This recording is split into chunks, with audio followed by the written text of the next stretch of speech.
Hi there, this is Group 7. We're the Microchip Arduino project, and this is our sprint artifact review for Sprint 9. So our goal for this sprint was to have hardware recommendation finish and to get pin count estimation and test the program.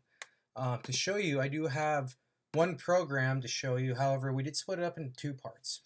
So the first one's going to be hardware recommendation. Basically, this is a program that recommends a microcontroller based on hardware requirements. Right now we're using temporary set values.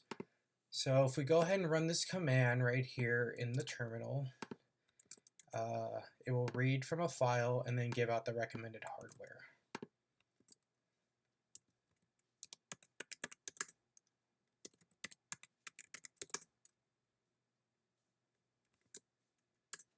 And as you can see, it does recommend the Atmega 644P. Now in terms of the single application, this guy is going to basically read in the file, determine the pin count, and then give us the recommended board that would support. So if we run this command right here,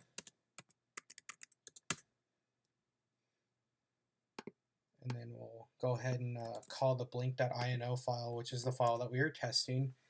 As you can see, we did detect two libraries that file was using, Ethernet and SPI.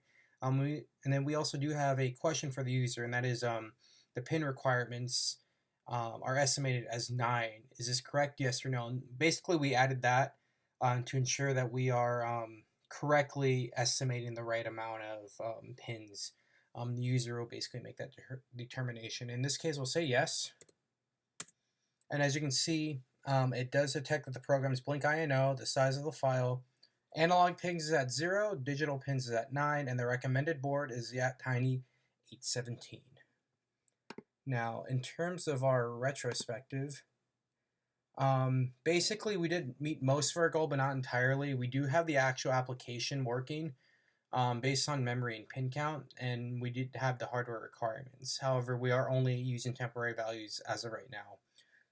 We did not complete all the stories and tasks on the backlog. For the most part, we did work in the consistent rate, and we do feel like we did deliver business value to Microchip. What we could do better next time is we could learn to be more detailed when telling each other what exactly we need to do to get done. And our optimism for this team, and not only for the semester, but for the entire project as a whole, is we're feeling really good. Like we said, we did feel like we did deliver great value to Microchip. Thank you.